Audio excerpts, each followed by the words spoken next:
बहू की मस्ती सास के ताने। ये है हमारे शाम जी की फैमिली, जिसमें ये है इनकी सासू माँ, जिन्हें हर बात में ताने देने आते हैं और बहू भी कभी सुन के नहीं लेती। चलिए देखते हैं कि खट्टी मिट्टी जोड़ी। बहू कहाँ मर गई? जिंदा हूँ माँ जी। तो चाय क्यों नहीं दिया बहू रानी अभी तक? मैं कब से पूजा करके बैठी हुई हूँ। हाँ माँ जी, लाई रही हूँ। चाय के साथ भजिया भी लेते आऊँ? मुझे खाली तेल का खिला के मारना ही है बहू। ठीक है माँ जी, ले आती हूँ।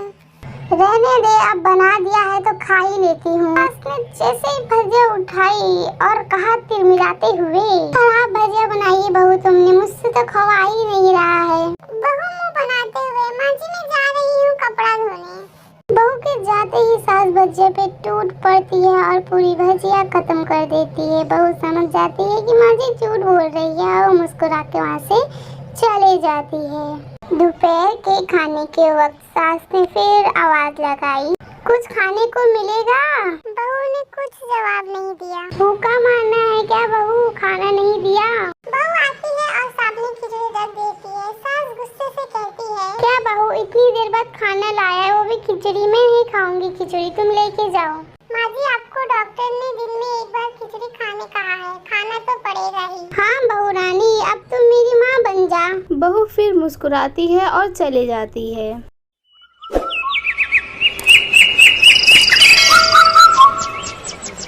आज घर में पूजा रखी होती है, इसलिए बहू आज जल्दी उठती है। चलो 4 बज गए, अब जल्दी उठती हूँ, पहले नहाती हूँ, फिर फूल बनाने लगती हूँ, माला बना लेती हूँ, रसोई जाके साफ सफाई कर लेती हूँ।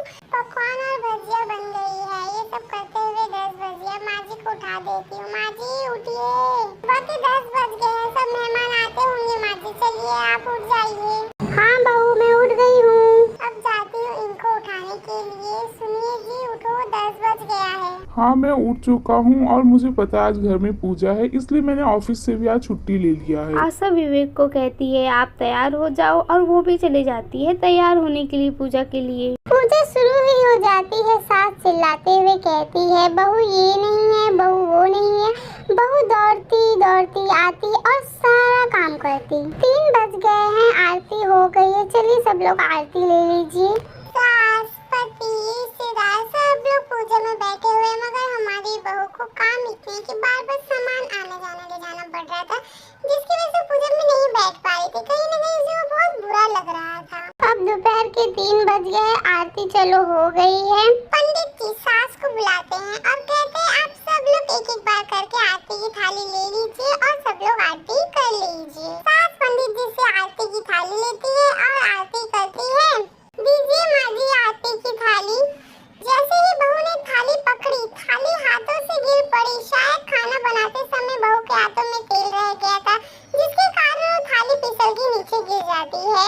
सारे लोग तरह तरह की बातें करने लगती है और फिर पड़ोसन कहती है, कैसी बहू है, कुछ नहीं आता, एक काम भी सही से नहीं कर सकती, ना जाने कैसी बहू उठा लाए, एक आरती की थाली भी संभाली नहीं जाती।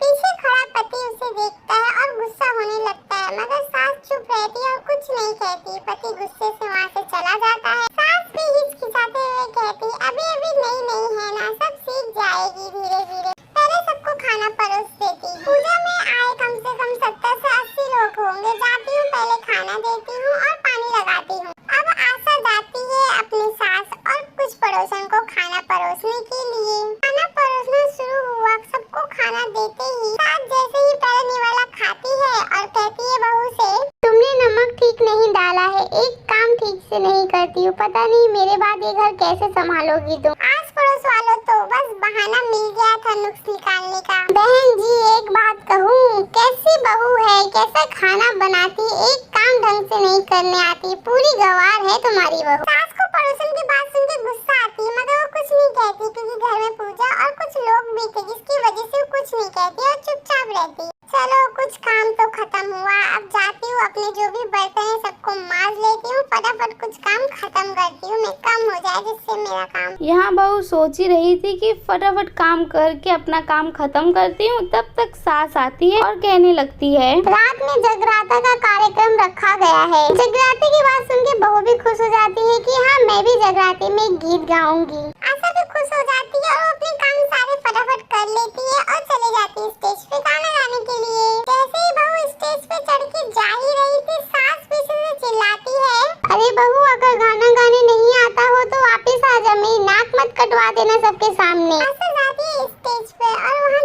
गाना गाती है तभी सब लोग कहने लगते हैं।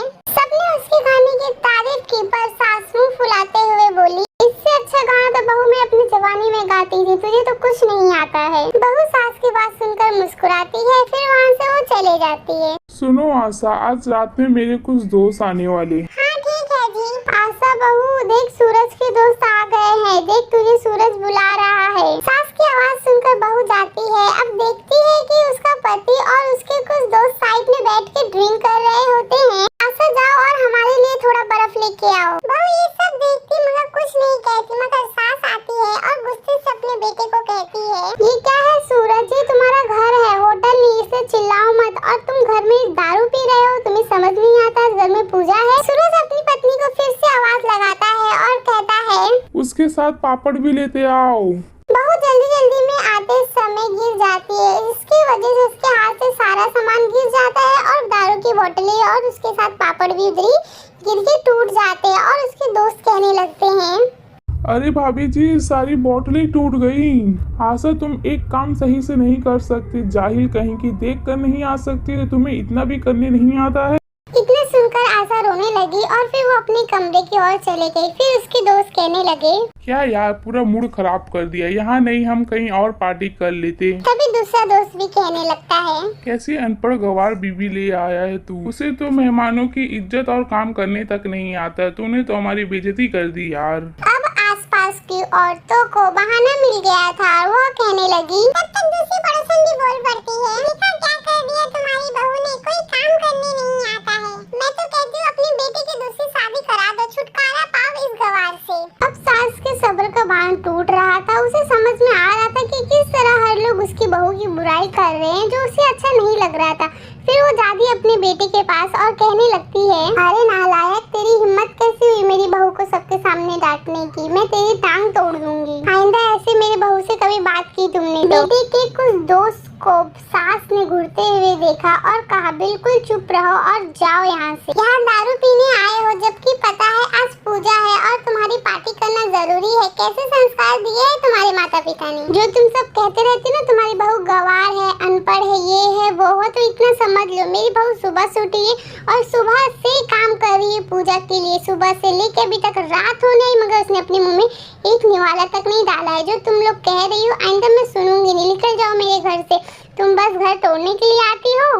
अब सास का गुस्सा उसके बेटे पे होता है कि उसे समझ नहीं है सबके सामने कैसे चिल्ला सकता है। अभी बताती हूँ उसको, देख तू मेरा बेटा है तो वो मेरी बेटी है, इसलिए तुझे ऐसा नहीं करना चाहिए। इस बात से मुझे बहुत बुरा लगा है और तू ये कैसे कर सकता है, तुझे समझ नहीं है, वो तेरी बीवी है, रात दिन तेरे लिए करते रहती है। आज तुझे पता है उसने एक निवाला खाना का नहीं खाया, मगर तुझे पता है तुझे अपनी पार्टी की ही पड़ी है, मगर अपनी बीवी को नहीं देख सकता है, जो तेरे लिए बिना कुछ बोले बिना कुछ समझे बस तेरे लिए ही कर रही है। बेटा तू समझता क्यों नहीं है? और कान खोल के सुन ले, आइंदा मेरी बहू से तू ऐसे कभी बात नहीं करेगा, समझ में आया? सास जाती है किचन में अपनी बहू के लिए अपने हाथों से खाना लेती है और उसे खिलाने के बाद उसे कहने लगती है। जैसे ही सास जाती है बहू के कमरे में, वो देखती है कि बहू रोते हुए बैठी होती है और जो उसे बिल्कुल अच्छा नहीं लगता है, तो उसे कहने लगती है, आशा बहू तुझे इस तरह रोते हुए देख मुझे बहुत बुरा लग रहा है कि तू इस घर के लिए सब कुछ करती है और तुझे ही इतना कुछ सुनना पड़ता है। और जो मैं तुझे खाना ला के दिया था वो तुझे कैसा लगा? पेट दुख रहा है क्या तेरा? नहीं माँ जी, खाना तो बहुत अच्छा था,